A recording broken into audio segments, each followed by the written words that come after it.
All right. Hello, everybody, and welcome to another Walk with a Doc. As always, feel free to move, stretch, take a nice walk outside, get on your treadmill, just anything kind of active as I chat with you today about alcohol. I'll introduce myself again. I'm Dr. Rupa Shah. I'm a family physician. I've had over 20 years of experience in family medicine and also a recent health and wellness coach. So I'm here to talk to you just a little bit today about the effects of alcohol, not just physical, but also the mental and social kind of impact of alcohol. So April is Alcohol Awareness Month. So it's just a really good time to start thinking about your alcohol use, yourself and maybe others, and just becoming a little bit more aware and in touch with that. So if you enjoy, a glass of wine or an occasional beer, you're not alone. In fact, about 85% of adults report drinking alcohol at some point. But unfortunately, in 2020, we saw alcohol consumption really spike, kind of coinciding, of course, with the pandemic. And heavy drinking, in fact, in women increased by almost 41%, unfortunately. So I think it's fair to say that over the last 2 years, a lot of us have experienced a lot of social isolation. We've had less social interactions with folks. We've had a lot of mood issues, and we've seen folks turn to alcohol to help reduce that stress and that anxiety of things that were going on in the world around us, and sometimes just out of pure boredom. But we've also had more time to sort of confront our own realities, where before there's a lot more social distractions. We were getting out, we were doing things. So it might be a good time just to refocus on your own alcohol use, whether it may be totally fine, or if maybe it's kind of just bordering on an alcohol use disorder. So one of the things that I think we've noticed over the past few years that's a little bit concerning is that there has been this cultural shift towards more drinking being accepted in women. There's been a lot of socially acceptable memes. You've probably seen some of these on social media. Things like calling it mommy juice or rosé every day is another one. Wine down Wednesday, that's another one I've heard. And then just most recently, having a quarantini. So, I mean, those can be all in jest and in, just kind of a fun, thing, but some of these things turn into non-healthy coping mechanisms for men and for women, actually. And we may find ourselves with a more serious drinking problem than we anticipated once this pandemic is fully over. So we also here in Wisconsin live in a state where binge drinking is amongst the highest in the nation. And so it can kind of seem like it's culturally acceptable to drink like that, when in reality, it may not be. So all of these sort of factors have been contributing to folks having more of an alcohol use disorder. So let's just talk briefly about how alcohol actually affects your system. So you have a drink, and then the alcohol is absorbed into your bloodstream. Well, actually, it's absorbed into your stomach lining and then into your bloodstream. And once it's there, it sort of spreads, throughout your body. It reaches your brain in about 5 minutes and can start to affect you from there on in about 10 minutes. So after 20 minutes of having a drink, your liver is going to start processing that alcohol. So on average, your liver can metabolize 1 ounce of alcohol every hour. So what does that mean? So that means that it's going to take about, well, if we think about a blood alcohol level of 0.08 being the legal limit for drinking, it's going to take around 5.5 hours for alcohol to leave your system. So, and then we talk about alcohol intoxication. And what that basically means is that the alcohol intake you've had basically exceeds your liver's ability to metabolize the alcohol and break it down. So Two standard alcoholic drinks on average will produce a blood alcohol concentration of about 0.04. And that's sort of where most like light to moderate drinkers will feel a little bit relaxed at that level. So how much is too much? You're probably thinking like, well, I don't know, maybe am I drinking too much? Your body's response to alcohol depends on a lot of things, of course, how old you are, whether you're male, you're female, your overall health, how much you drink, and how long you've been drinking. So those who drink occasionally are not at risk, for complications of alcohol use. Those who drink moderately, and this I'm going to say is about 1 to 2 drinks per day, are at risk for having increased effects of alcohol.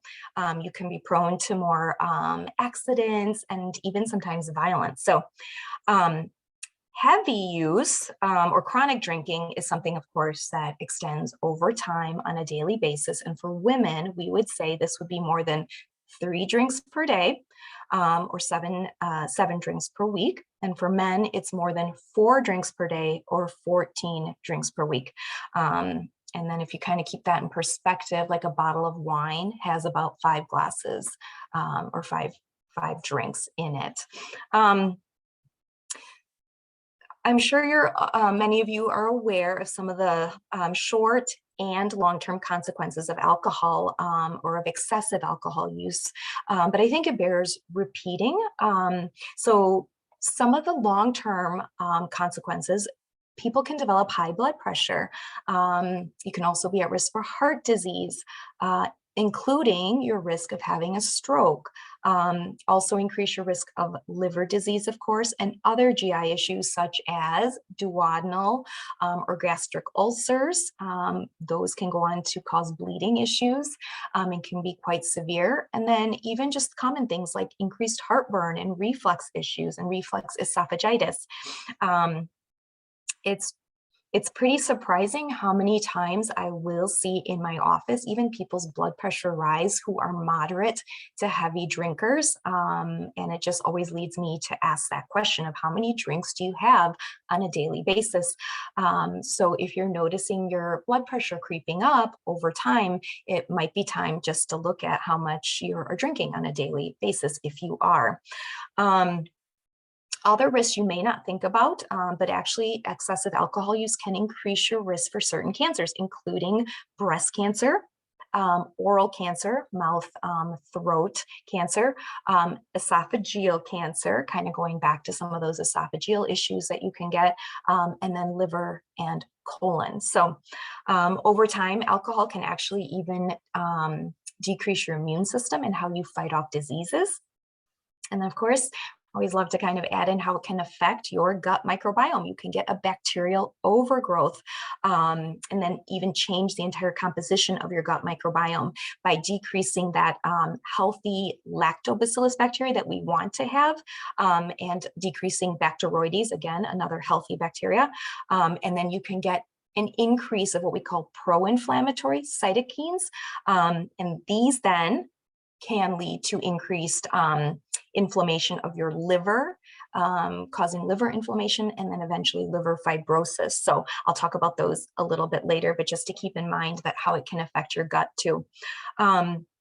We know that excessive alcohol use, initially people use it to decrease their anxiety or their depression, but over time it's actually paradoxical and you will have more anxiety and more depression and just worsening mental health with excessive use. So you can also kind of get this emotional dysregulation so that each time you're sober, you actually have less of an ability to manage your anxiety and overall less resilience to handle the stress in your life. So we also know, I've talked about this in previous talks as well, but the huge impact that it can have on your sleep. And again, very sort of paradoxical. We use it, a little nightcap, to help us sleep better. And then over time, we start finding like our sleep is actually worsening. We are having a hard time falling asleep. We're waking up in the middle of the night. So over time, excessive alcohol is actually going to cause more sleep disruption and early wakenings. So you're getting kind of the opposite effect than what you would intend to. One thing that I kind of want to just highlight today and talk about, because it's something I do see quite a bit in my practice in both men and women, is that the effects of alcohol, excessive alcohol use on alcoholic liver disease. And it's something that we are seeing a trend and an increase in. So we know that heavy drinking and binge drinking, again, 4 or more drinks in a short period of time in women would be included in that definition of binge drinking. But this can lead to alcoholic liver disease. So what is alcoholic liver disease? What are you talking about? Well, it's a spectrum. So there is a range, okay? But what it starts with is what we call fatty liver. And then it can progress to changes of fibrosis and then finally cirrhosis in kind of the worst case scenarios. And beyond that, then it is linked to hepatocellular carcinoma cancer. So women do tend to be more susceptible to the toxic effects of alcohol in the liver for any given drink, or for any given dose, basically. We also know that women with alcoholic liver disease, unfortunately, progress faster through those stages I just mentioned. So from fibrosis to cirrhosis, even after they stop drinking. So it seems that we have less of the enzyme that can break down alcohol, and that enzyme is called alcohol dehydrogenase, ADH. So basically, when we drink a drink, because we have less of that ADH, a larger portion of the alcohol enters our bloodstream and is what we call bioavailable in the liver. There's other factors also that sort of seem to contribute to the severity of liver disease, particularly in women, but one of them is felt to be the estrogen receptors that our liver has. So initially, with alcoholic fatty liver, there are no symptoms, okay? This would only be detected on blood tests, and we would see this as an increase in some of the liver enzymes. And the two sort of main liver enzymes that we'll sort of talk about, or that your physician will check, are called the AST and the ALT. These are included on our, not on our basic metabolic, but on our, what we call our comprehensive metabolic panel. There's another lab test called a GGT that can also be checked to see if that's increasing. But basically, an AST to ALT ratio of greater than 2 is associated with alcoholic fatty liver, and then again can predispose you to progression along that stage. So what I want to say about that is, if you're listening to this and thinking, I don't know, maybe I have been drinking, a bit more than I'd like recently, at your physical, ask your physician to check that panel or to add that, have a discussion about it and your concerns. And it's a quick, easy blood test to do to ensure that your liver enzymes, the AST and the ALT, that they're normal. Okay. So again, just a quick mention, consuming large amounts of alcohol can also lead to what we call alcoholic hepatitis. And this is a little bit more severe of a condition. You're more sick. This is fever, you're jaundiced, you can have a bloated belly with fluid in it, some mental status changes, GI bleeding. What that means is a bleeding ulcer, either gastric or duodenal that can bleed. So that's kind of the more severe case of it. So again, if you're concerned, a good time to bring this up is with your physician at your annual physical. Another good reason to see your primary care physician. So we've talked a little bit about the physical impacts, the alcoholic liver disease, but we know that there's also a lot of social kind of impacts of excessive drinking. We know that when an individual uses excessive alcohol, it impacts not just them, but it has an effect on the family, their friends, their close social circle. It can lead to negative effects with your spouse. It can start even affecting your parenting skills. And when that happens, sometimes it can also lead to poor academic performance in your children. Of course, it can affect your work efficiency, your work performance, and even just attendance issues, missing work if you're not feeling well due to some of the effects of the alcohol, having abdominal pain, recurrent GERD, or other issues. So um, we know excessive drinking has been linked to an increased risk of injury or death from violence, accidents, and even, unfortunately, self-inflicted harm. So it leads folks to make more impulsive, risk-taking behaviors that they normally wouldn't do. So what are some signs or symptoms that perhaps your alcohol use is becoming a little bit more of an issue?